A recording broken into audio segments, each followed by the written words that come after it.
Hey there, so this is Joe, and this is the second part of the fourth chapter of Stewart's Calculus. And in this video we're going to be covering the fundamental theorem of calculus and properties of integrals. So by the end of this chapter you should understand how the integral relates and is kind of tied into derivatives and differentiation, and also how to solve these integrals easily, not using the definition of the integral like we learned in the previous video, and then you should be able to use some integral properties to kind of manipulate them a little bit better. So, the fundamental theorem of calculus relates differential calculus and integral calculus together and makes integrals a lot easier to solve. So, in order to define this relationship, I'm going to go through a numerical proof that's in your book, and then I'm going to kind of make it a little bit clearer with some graphs. So, the first premise of the proof is, so number one, is we define a function g of x to be the definite integral between 0 and x of some other function f of t dt. And so we write this out like this as proper notation. Instead of using an indefinite integral, we want to put this as an definite integral in terms of x, but then the t's have to be inside, but ultimately this whole thing is going to be in terms of x because the x is on the parameter of the integral. And we have the constraint here on x that x is less than or equal to b and x is greater than a, and we have this constraint just because g needs to be continuous. Just like conceptually to look at this, when x increases, when x gets bigger, g starts to represent more of the area under f of t, because remember, as we learned in the last video, a definite integral like this represents an area under the curve being integrated. So just bear that in mind. Let's imagine for a second that all we have in this scenario is g. That's the only defined part of this equation that we have. Let's imagine that. And we know that this relationship holds, but we don't know what f is. And what if we want to use g to get to f? Well, that's kind of the whole purpose of the fundamental theorem of calculus, and there's a way that we can do that. So, let's just imagine some kind of miscellaneous curve like this. We got the y-axis, we got the x-axis. We'll label them as such. And this curve right here is f of x. It's f. So, this height right here on a rectangle like this, and let's call this x, that would be f of x. And let's say this rectangle is really skinny, and it has a width of h, like this, width of h. That would make this value right here x plus h. So this h talk, you might be, because we're using it, you might be able to guess that we're going to start talking about a limit soon, and you're right. So, but this is a rectangle and it can be however big you want it to be. Now, how can we relate all these values together? Well, we can use area. So we want to what's one way to figure out the area of this? Well, h times f of x. So h times f of x, and now and we can also find the area by getting g, the integral of f of x right here. Now g. So remember, every time we plug in a value of x into g, we're really plugging in a value of x up here on the top of the integral. So g of x plus h is the integral from 0 to x plus h integrating over f of t. So it's all this area right here from the x plus h back. And then g of x would be from 0 to x, so it's this area right here. And all we want is this little sliver of area, that little rectangle. And since this isn't going to be exact, we're going to use a little approximation because, so first we can get g of x plus h, the area up to x plus h, minus g of x, the area up to x, and that'll give us this little sliver of area, and that is why this equality holds. And so we can isolate f of x because that's ultimately what we're trying to find. We're trying to find f in terms of g. So we can move that over, and we'll get g of x plus h minus g of x over h. And again, remember, I'm using this approximation sign right here because this rectangle could have width. As this is put, h can be whatever length we want, and it wouldn't exactly end up being f because there could be a lot of distance between x and x plus h right here. But this is kind of our relationship here between f, or approximate relationship between f and g. Now, what we can do is we can use a limit to actually turn this approximation sign into an equal sign because that limit, as you might guess, would be where h is approaching 0. That means that this distance is really, really, really, really, really small, and so this area would actually kind of end up being more like a distance and more exactly like f of x. We will get f of x is actually equal to the limit as h approaches 0 of g of x plus h minus g of x over h. And you might, this is the surprising part, you might recognize that this is actually the definition of the derivative, and specifically the derivative of g of x. Remember that is the definition of the derivative. So now we get the relationship between a derivative and an integral. We get that f of x, the thing that is being integrated here, f, is actually equal to the derivative of g. So g prime of x is going to equal this f inside. And so that is the fundamental theorem of calculus. It actually establishes differentiation and integration as inverse relationships, right? So if we want to undo this integral right here, we take its derivative. And if we have a function that's been differentiated and we want to undo the differentiation, we take the integral of that differentiated function and we get back to the original function. So actually, given this, we can, because they're inverse relationships, we can actually phrase this relationship two ways. So this is the sort of the differential way of phrasing this relationship. The integral way of phrasing this relationship is if we have some definite integral between a and b of some function f of x dx, then that will be the, remember, antiderivatives, the antiderivative of b minus the antiderivative of a.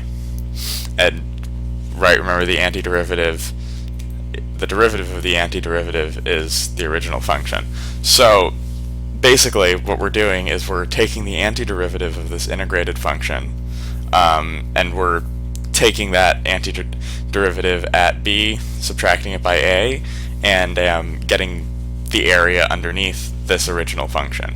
So this is the easy, being the integral way of phrasing it, this actually is the easy way of solving integrals. Instead of using the definition that we defined in the previous video, all that you have to do is take the antiderivative of the function being integrated, remember, because integration, differentiation, they're inverse relationships, kind of in the same way that antidifferentiation and differentiation are. So you take that antiderivative, you take it and you take it find the difference between its value at the limits on a definite integral. And remember, it's a definite integral, so we don't have to add the plus c right there, as we do with a lot of antiderivatives.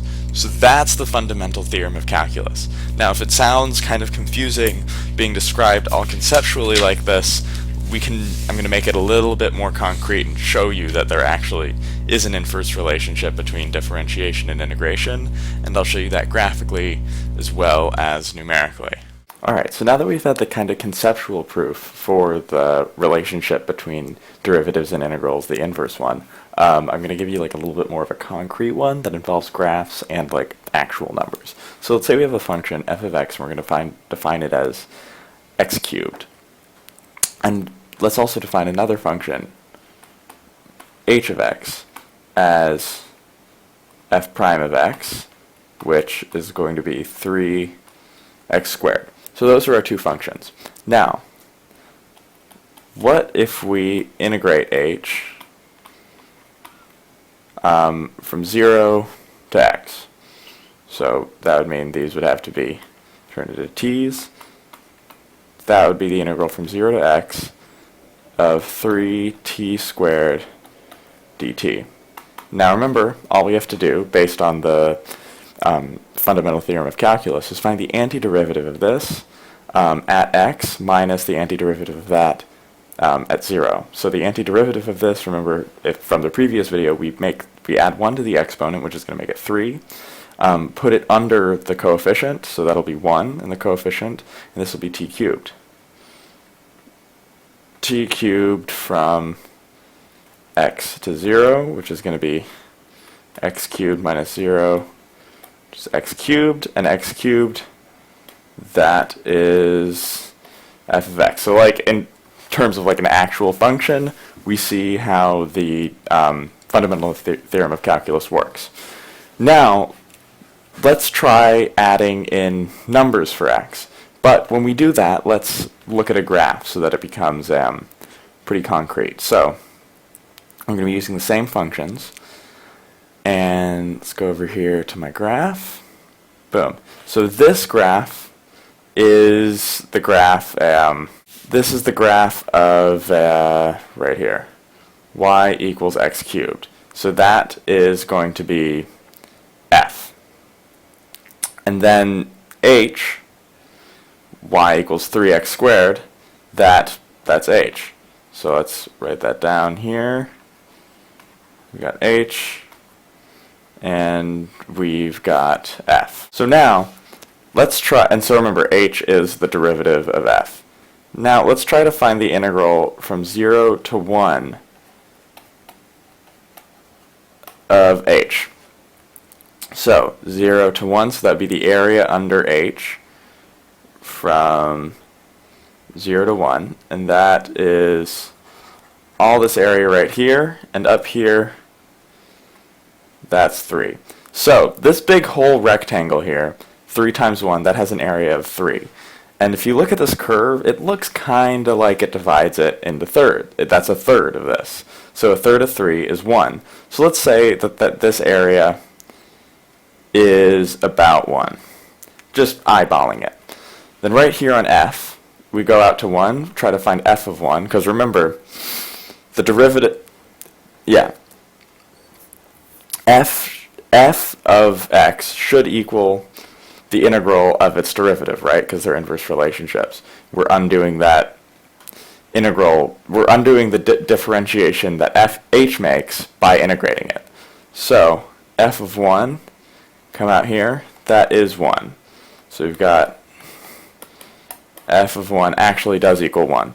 And when we look back at the proof that we made earlier, from 0 to 1, because the integral from 0 to x is equal to x cubed, from 0 to 1, that integral will be 1, and f of 1, because f is x cubed, that will also be 1. So you see, that is graphically how the relationship between the derivative and the integral works. We've got this function that is a derivative, and when we integrate it to a certain value, from 0 to a certain value, that's equal to the original function at that same value. Alright, so let's do one more practice problem, and this time, instead of focusing on the relationship between derivatives and integrals, we're going to focus on how the fundamental theorem of calculus allows us to solve integrals easier than using the definition of the integral. So, page 318, number 32 in your book, it just gives us the definite integral and asks us to solve it. And the definite integral is the integral from 0 to pi over 4 of secant theta, tangent theta, with respect to theta.